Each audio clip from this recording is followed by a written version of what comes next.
get into the fourth module.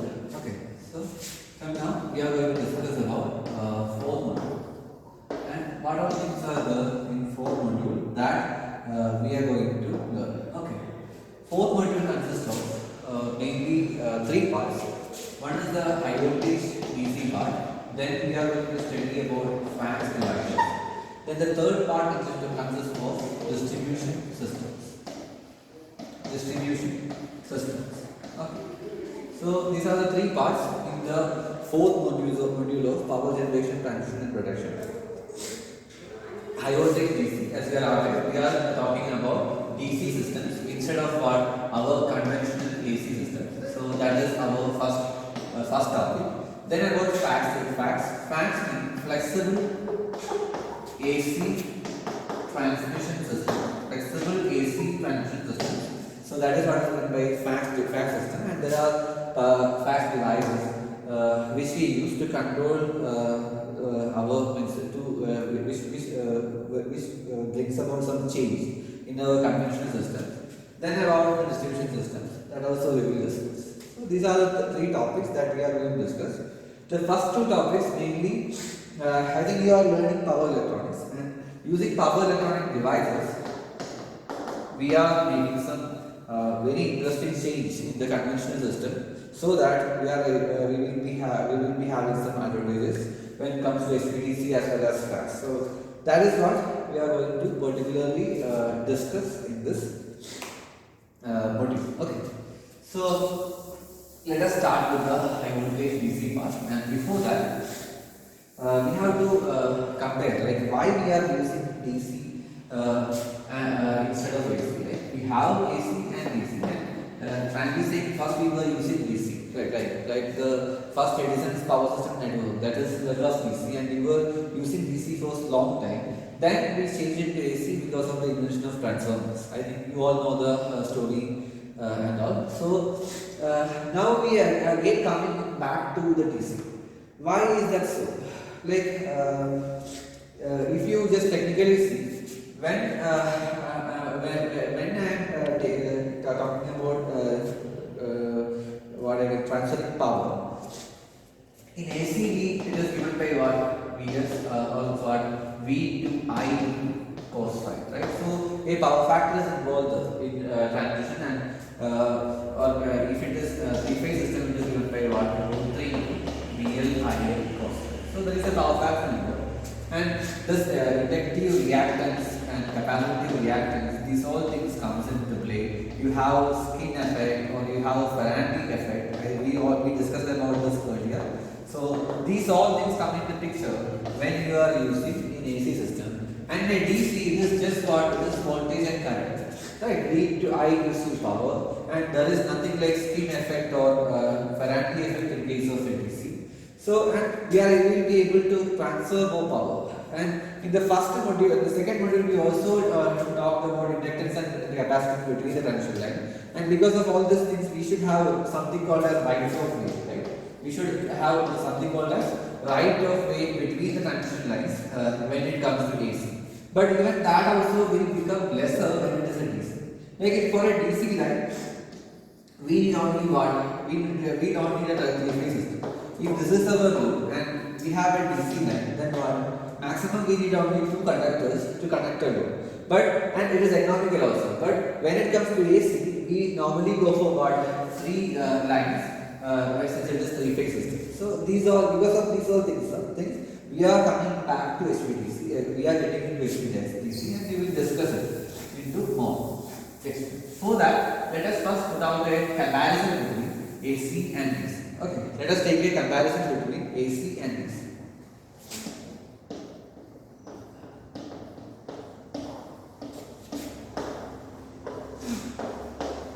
Comparison between AC and DC. So this can be also done in two ways. One is the technical perspective, and another way is using the cost perspective. So first, let us think about the cost. So whether it is AC or DC, what all things are needed? If I have a transmission line, transmission network or transmission line, I can use either AC or DC. So if you are seeing an AC, what all things are required? there will be like transmission line, right? There will be transmission line will be there. Then there will be insulators, right? This transmission line when we already discussed about the high voltage insulation, or some of you might have done.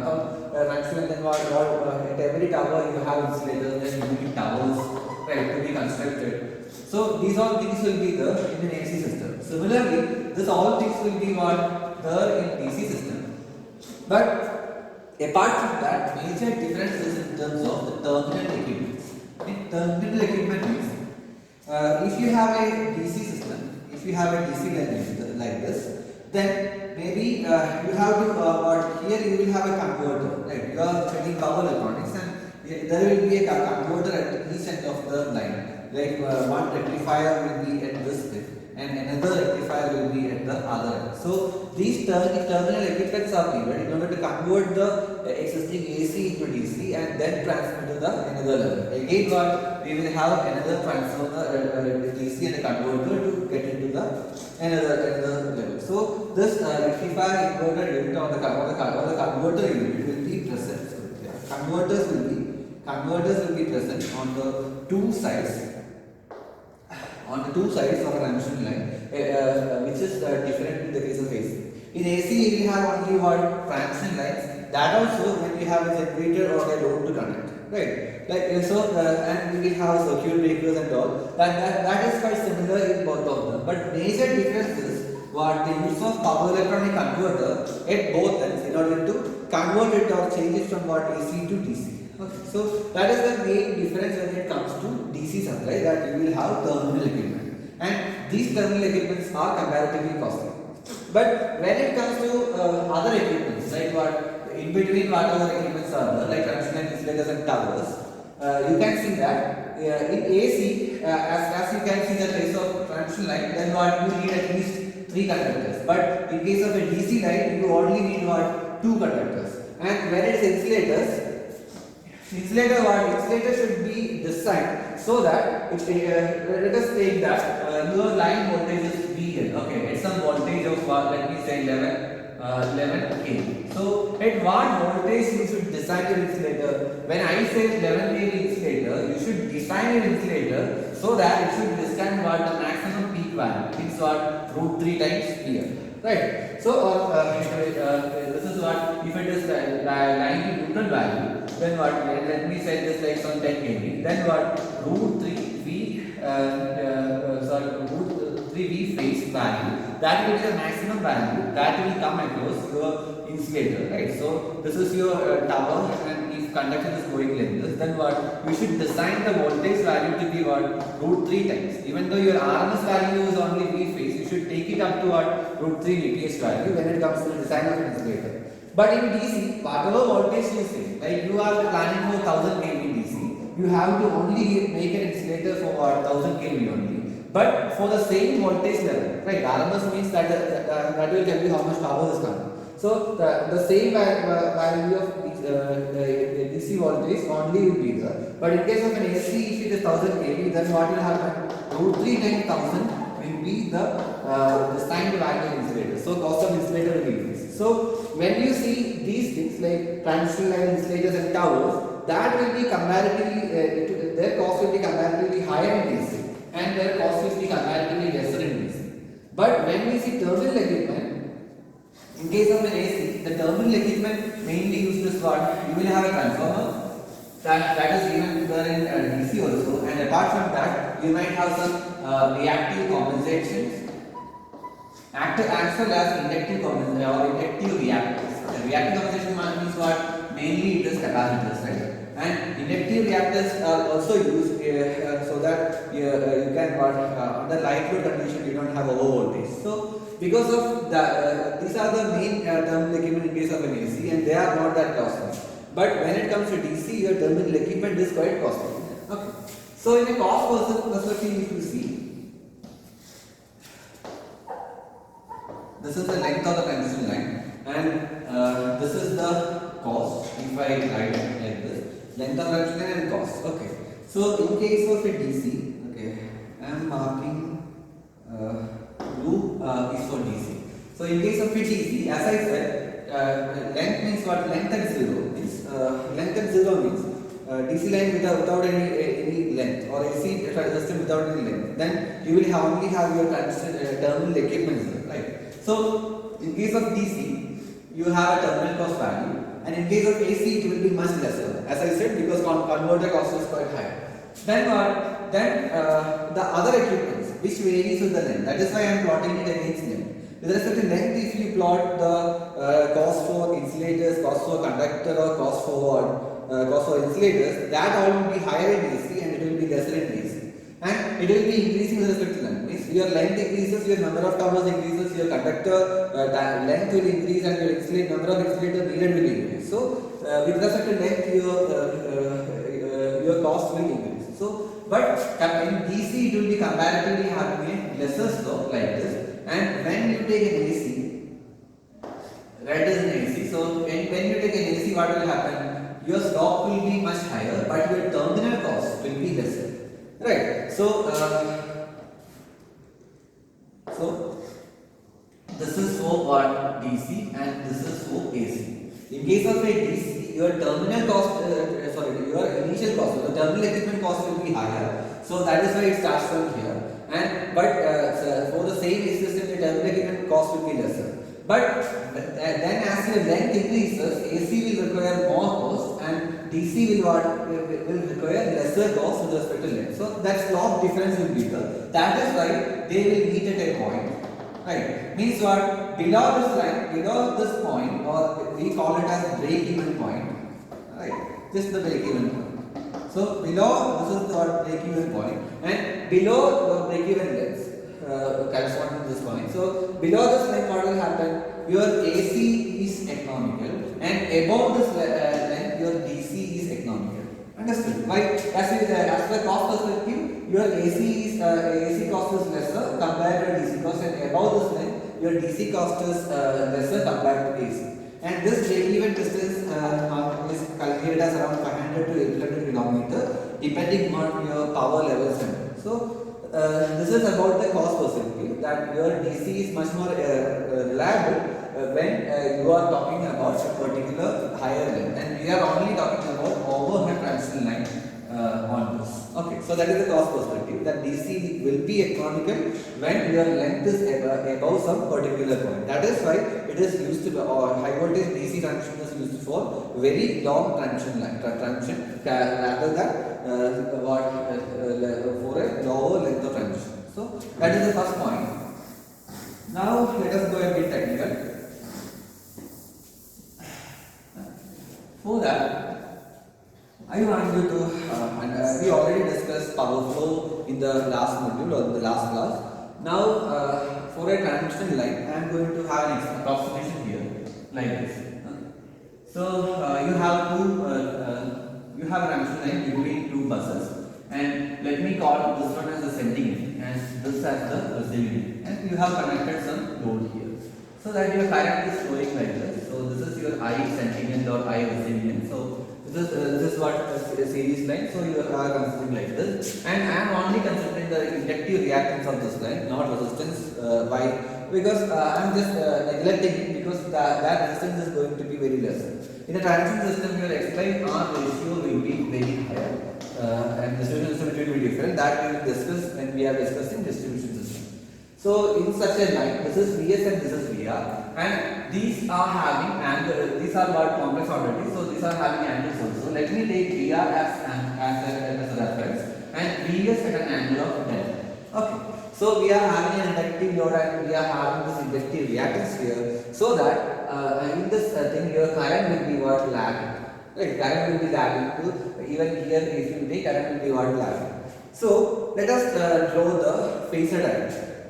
If I draw the phasor diagram for this, and let me consider what the VR means, what the receiving voltage is reference. Then, as I said, it's an inductive load that is there. So your sending it as well as receiving current, they both are same, and that will be lagging. And I am calling this angle as what? Phi, or the power factor angle. Then, if I complete the phasor diagram, you can see that what this here I will have what Ix, right? Whatever be the current, contrary to that I will have my Ix, or what the inductive reactance load. then this means what? Thus Vs will be equal to what? Vr plus Jix, right? So if I take this is Ix and Vr plus Ix, so this is Ix and this is Vr. If I combine this, what I will get? I will get the Centennial voltage. Okay. So let me make a triangle here like this. So another perpendicular triangle here, and one more triangle is here. Okay, this is 90 degrees. So this is two triangles, right? So now, what is the power? Okay, let me say. Let us first find out the power at the receiving end. Power at the receiving end. Let us find out the power at the receiving end. What is power? Power is always given by V into I into cos phi. So power at the receiving end, PR will be equal to what? VR into IR into cos of the angle between VR and IR. Similarly, your reactive power at the receiving end will be what? VR into IR into sine of the angle between VR and IR. I think this much is clear, right? You have a bus here at an angle of VR, and whatever be the current coming, IR and VR into IR into cos of the angle between VR and IR will give you the active power, and cos sine of the angle between VR and IR will give you the reactive power. So this is your understanding. This is your initial understanding. So with this, if we come into this diagram, my intention is to represent everything in terms of voltage and avoid this current here. So what is the cos? What is cos of the angle between VR and IR? It is phi only, right? The cos of the angle between VR and IR is what? Phi only. So if I take this diagram, this is phi, this is what? If this is 90, and then what? This angle will be 90 minus phi. This will be again 90 minus phi. So that this angle here will be phi. This angle here will be phi, right? Or the power factor angle. So and if this is Ix and this is phi, then this side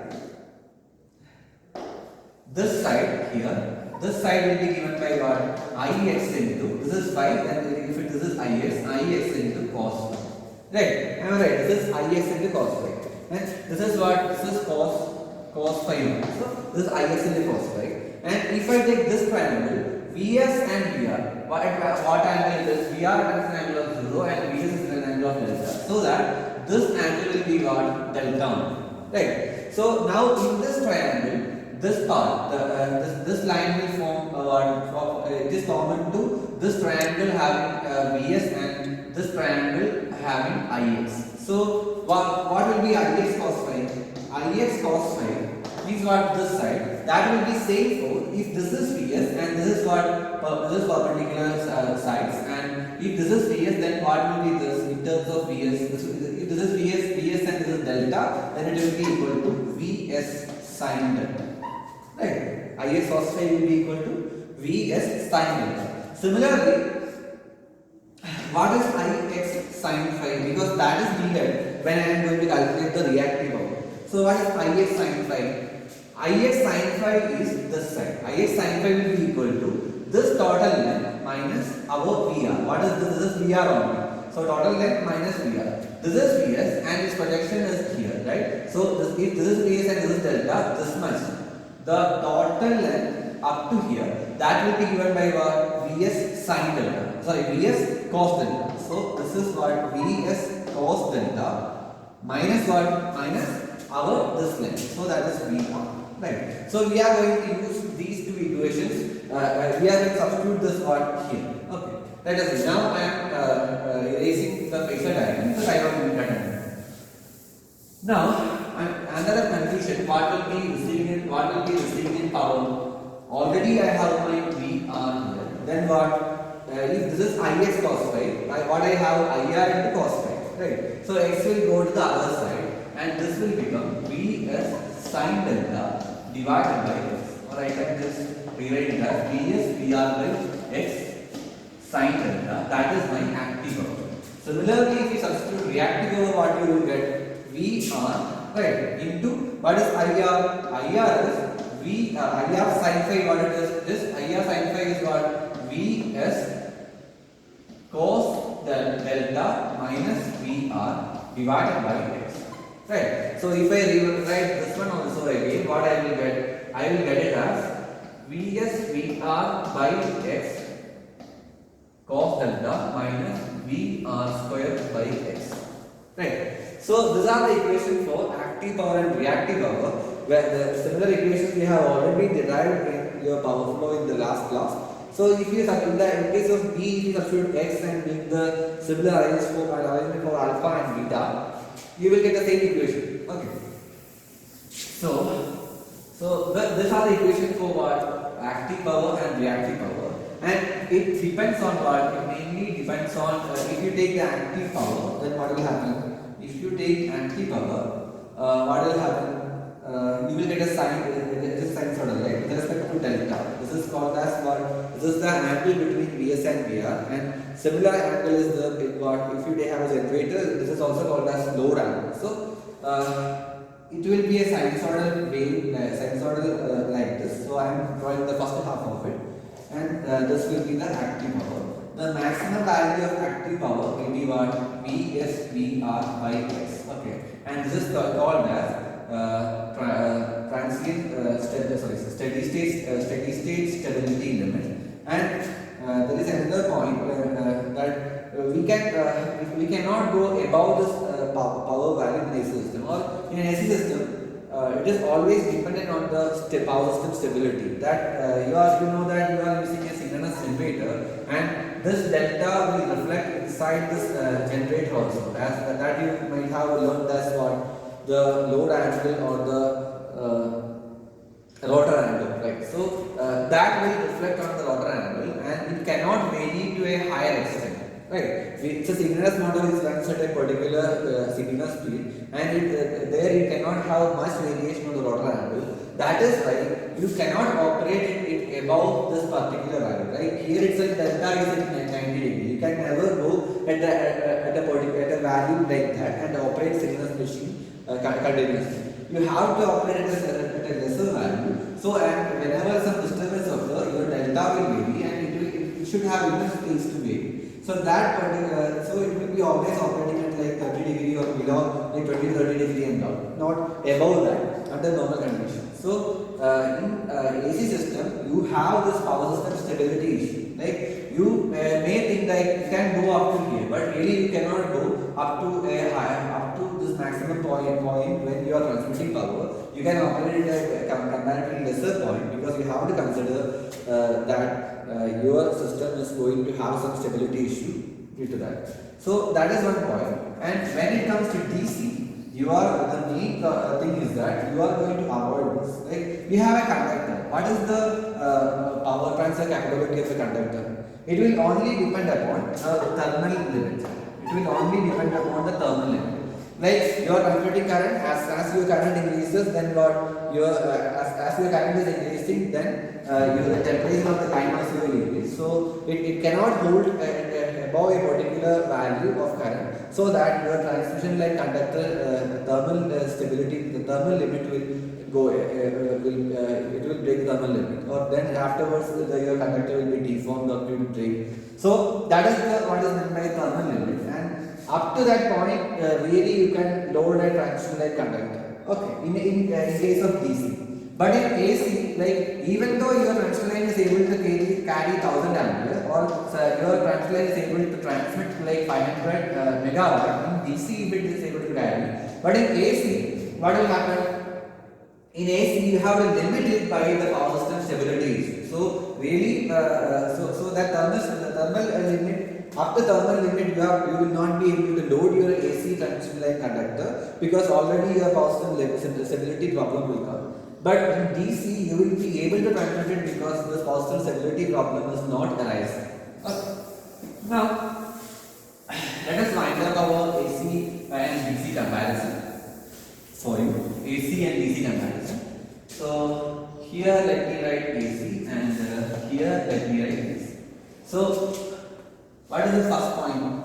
First point is that what is the first point? First point we already discussed that above a particular line, your AC is economical. Below what? Below like 500 kilometer and all, or below the equivalent line. And here what? DC is economical. DC is economical, like above some 500 kilometers. So that is first part. And second one is that, think about losses. Like in AC, you have spin effect, right? In AC you have skin effect, and in DC you don't have any skin effect, right? You know why skin effect is happening? Why? Because of the because of what? Because of the inductance of that thing, and it will depend on frequency. When we are talking about DC, your frequency is 0, so there is no skin effect when it comes to DC. Similarly, there is nothing like Faraday effect, right? There is nothing like Faraday effect also. That also that is there in AC, but what, there is no Faraday effect or something in DC. Now another thing, while deriving transient parameters, we have come across something called as voltage regulation, right? And what this voltage regulation will depend upon means keeping your voltage constant. In AC, there is a voltage regulation variation, right? There is a voltage regulation value variation depending on what, mainly inductance and what, mainly the inductance and capacitance, right? So there is a sag and swell when your branch line is having loading and loading changes. But when it comes to DC, this voltage regulation is what? Voltage regulation is comparatively very good, because you don't have inductance as well as capacitance in the line, since it is DC, and you are only considering the resistance, which is quite lesser in a conductor. So voltage regulation issue is there in AC, and it is quite complex regulating the voltage. But in DC, your voltage regulation is quite good. Okay, like you get the similar voltage, the transmission and the receiving end also. And next thing is about stability. Your power transfer capability is restricted, right? It is restricted based on what stability issues. And in a DC, you can load your power transfer capability is only depends on what? Only depends on thermal limit. It will only depend on thermal limit. So that is another point, right? So 5 points: economical economics we already discussed. Then what? Skin effect is there in AC, no skin effect in DC. Faraday effect is there in AC, not in DC. Voltage regulation is there. Why? Because of the inductance and capacitance, but that is not coming in DC. So these are the points. Now, so that is about AC and DC comparison, and you can make more comparison on AC and DC and make it and upload it in your notes. So similar points you try to understand and upload it in your notes. In the next lecture, we will see about high voltage DC in more detail. Thank you.